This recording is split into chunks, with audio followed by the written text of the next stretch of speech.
Dear students, in this video we are going to learn about the file system mounting in operating system. A file system must be mounted before it can be accessed. What is meant by mounting? Mounting is a process by which the operating system makes files and directories on a storage device available for the users via computer file system. That means mounting is a process by which operating system makes the files and directories available for the users. If we don't mount a file under a directory, then that file cannot be accessed. That is the meaning of mounting. Generally, operating system verifies that the device contains a valid file system or not. How it verifies that the device contains a valid file system or not? It does by asking the device driver to read the device directory and verify that the directory has the expected format. So that means operating system will verify whether the directory is having the expected format or not by asking the device drivers. Finally, the operating system notes in its directory structure that a file system is mounted at a specified mount point. This scheme enables the operating system to traverse its directory structure. So, once the file system is verified by the operating system, then a file can be accessed by traversing through its directory structure. So, that is the meaning of file system mounting. So, without mounting a file system, the files are not accessible in any operating system. Let us consider Unix file system mounting process.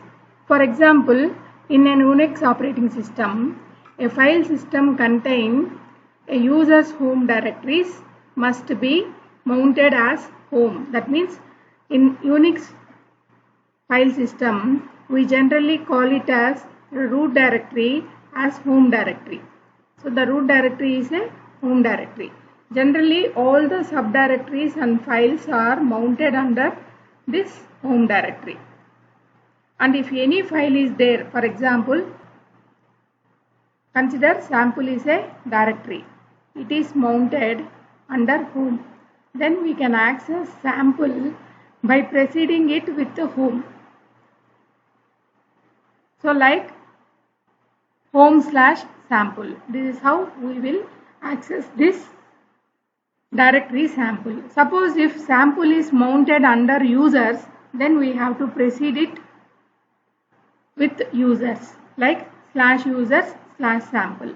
So in this way, so every directory in Unix file system is mounted under a valid directory. Consider one example. This is the existing directory hierarchy structure available. This is an unmounted directory structure available. Now we are connecting this unmounted directory structure under users.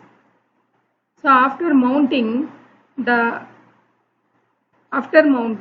this users will be having all the subdirectories of the unmounted directory as one of the branch. So remaining branches like bill, fred, they will also be existing, but it is not shown in the diagram. Here bill is already mounted. It is there.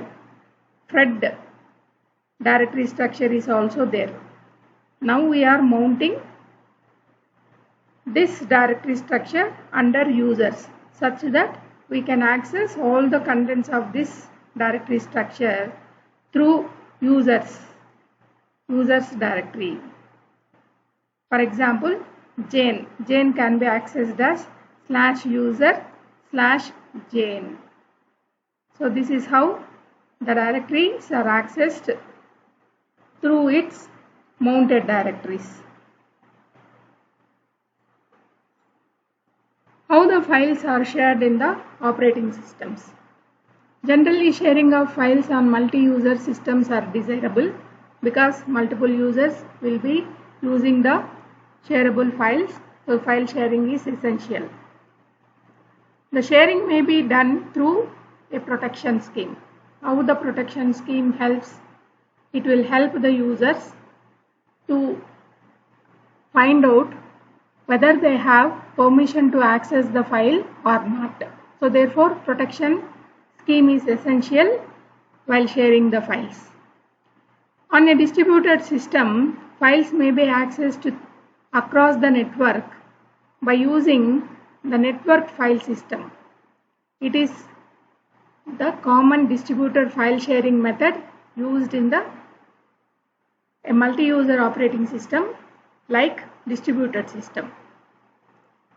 The multi-user operating systems like Unix, Linux, Windows, the file sharing is done with the help of using user IDs and group IDs. What is the user ID? User ID is used to identify the user of the file, and he will allow the permissions and protections to various other users and also to himself. So user ID is used to identify the users, and he will also allow the permissions to others, as well as he can also restrict permissions to himself also. Whereas group ID allows the users to be in groups, permitting group access rights. So for example, there are 3 users A, B, C, D. A has created one file. Assume that A has created one file X. A is creating a group. So B, C are the group. D becomes others for X. So for X is a file created by A. So A is nothing but the user for X. A has created a group called some ID you can give for group, and BC are the members of the group. So BC are the members of the group, and they become members to access this file created by A. Whereas D become others because he is not a user and he is not a group member for X. So he will become other for X.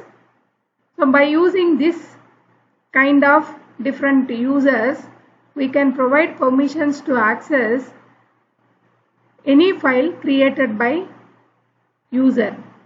Okay. So what type of access rights that can be provided to the various files and directories? A user can have the following control.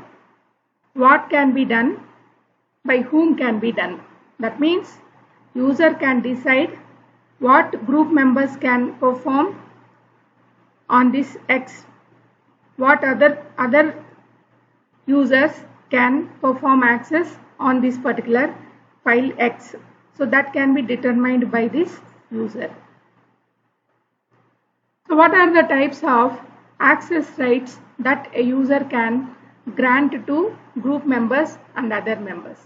A user can grant permission for read, write, execute.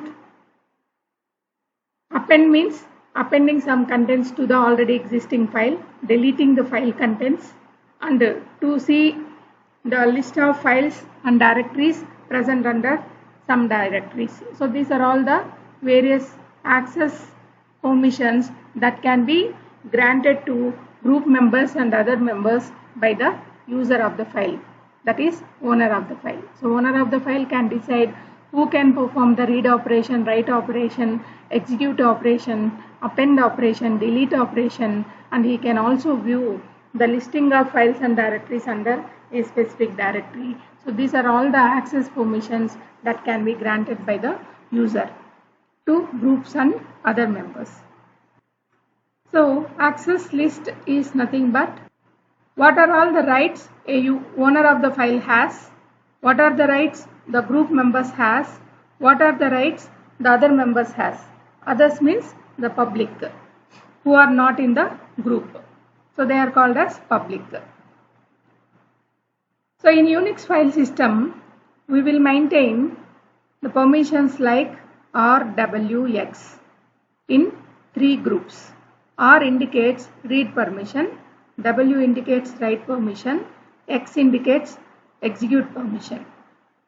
So the weightage for R is 4, the weightage for W is 2, the weightage for execution is 1. So if you sum up all these values, it becomes 7. Okay, suppose if the permissions are given like this, 7, 7, 7 for a particular file X. It indicates that the first number 7 is for user rights, second number indicates rights for group, third number indicates rights for others. This 7 indicates the user is having read, write, execute permission. This 7 indicates group members are having read, write, execute permission. This 7 indicates the public other members are having read, write, execute permissions. So in this way, this 3-digit number is used to specify the access list for a particular file. For example, now an access list for a file is 761. How 7 is obtained? By adding 4 to 1 we get 7. How 6 is obtained? By combining 4 and 2. That means read and write permission. It will be 6. What is 1?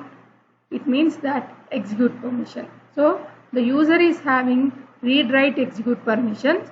Then group members are having read, write permissions only. Others are having only execute permission. This is the meaning of 761.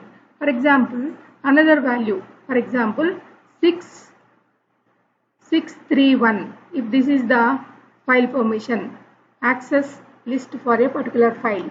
6. How do 6 is obtained? By combining read and write. That means the owner of the file is having read, write permission, and group members are having write and execute permission, and others are having only execute permission. So this is how the user can create file access control for various types of users like user, group and others. How do the user can grant these permissions to a particular file? This is done in Unix operating system with the command chmod. By using chmod, the access control for a particular file can be granted. Here 761 indicates, that is chmod 761 game. Game is nothing but the name of the file. 761 is nothing but access control for the game. So for user or the owner of the file is having all the permissions, because this 7 indicates all the permissions. So group is having 2 permissions, that is read and write. Public are having the permission only execute. So this is how the access can be granted for the file called game in this Unix operating system. Ch group G game. This indicates that the game file will be having a group of G. That means the game file is having a group whose name is G. So by using ch group, we can change the group for any particular file. Now let us see. This window shows the access control list for Windows operating system file. So when you click properties for a specific file in Windows, it will open this window. Under the security tab, you can see these details. This details contains what are all the permissions that a file is having. So this permissions indicates that for the permissions for the guest, there is no full control. It is denied. Full control is denied. the guest cannot modify, guest cannot read and execute, guest cannot read the file, guest cannot write the file. So these are the permissions of the listpanel.java. So this listpanel.java is having no permissions to a guest. Suppose if you want to allow any of these permissions, we have to click appropriate permission under this allow tag. So then the corresponding file permission will be granted to listpanel.java. So in that way, the file control list can be manipulated in Windows operating system. But in Unix operating system, file control access can be manipulated by using the chmod command. So when you list the files and directories in a Unix operating system by using the command ls-l at the command prompt, so we will get the list of files and directories present in the current working directory as below. The meaning of the first field is the first character D indicates that the corresponding name is a directory. So private is a directory, doc is a directory, student project is a directory. If there is no D and there is a hyphen, then it means that the corresponding entry is a file. So this is a file. Program.c is a file. Program is a file. Like that, intro.ps is a file. So these are all the files. So if it is a directory, it will have a D symbol at the very first character in the field. Then the remaining characters, they are grouped into three groups. The first is for the user permission, second 3 characters for groups, and the remaining 3 characters for the permissions for the others. So read, write, execute permissions are there for the user for the test directory. For group also, read, write, execute permissions are there for the test directory. For others also, read, write, execute permissions are there for the test directory. Then coming to this mail directory, here read, write, execute permissions are there only for the user. The remaining characters are mentioned as hyphens. That means that no permissions are there for groups and no permissions are there for the others. Coming to this mail directory.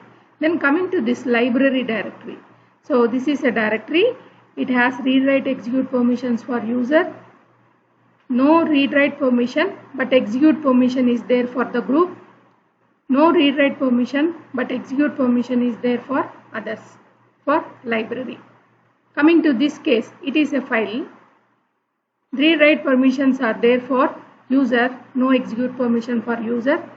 Only read permission for group, only read permission for others. Because these are hyphens, that indicates the corresponding permission is not available for that particular file. In this way, a Unix directory maintains the list of files and directories under that directory with the symbols D, R, W and X.